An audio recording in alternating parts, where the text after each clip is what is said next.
SIR का मामला जो है सुप्रीम कोर्ट में चल रहा है और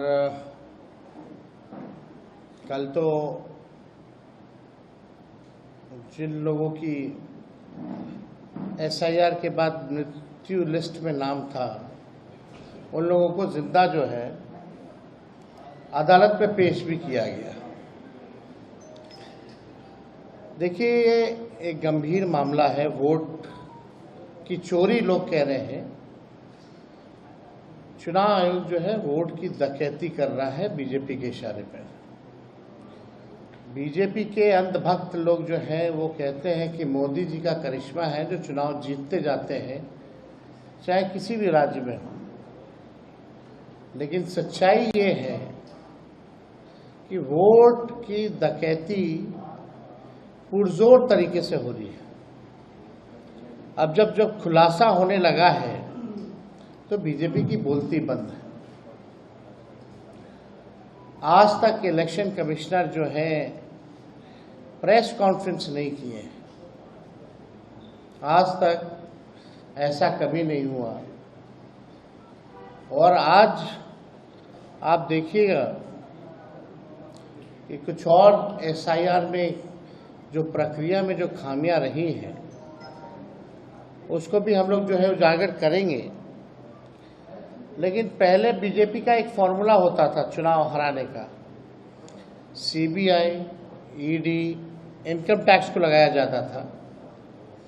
जब ये सब बेकार हो गई एजेंसियां तो इलेक्शन कमीशन को जो है आगे जो है किया जा रहा है।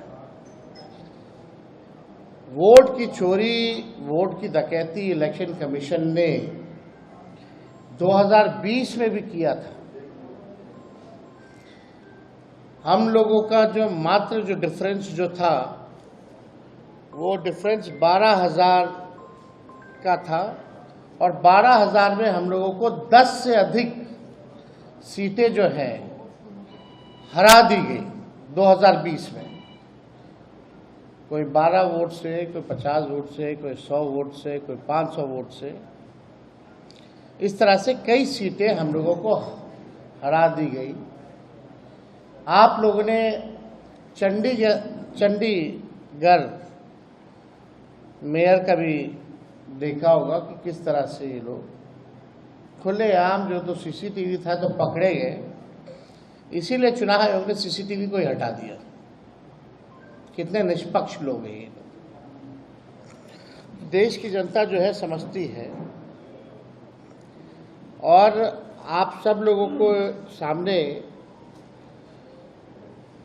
पिछले बार डेप्यूटी चीफ मिनिस्टर बिहार के विजय सिन्हा जी का हम लोगों ने, आप कह लीजिए कि चीज़ें जो है सामने लाई थी, खुलासा कह लीजिए या अपराध कह लीजिए, हमने पहले भी कहा था।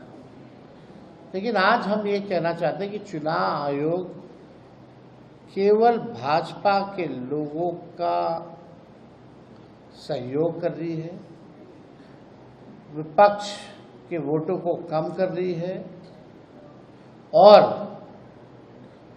भाजपा के जो लोग हैं उन लोगों का एक नहीं बल्कि दो ईपीआईसी नंबर, एपिक नंबर बनाया जा रहा है। अलग अलग बूथों पे भी बनाया जा रहा है, एक ही विधानसभा में।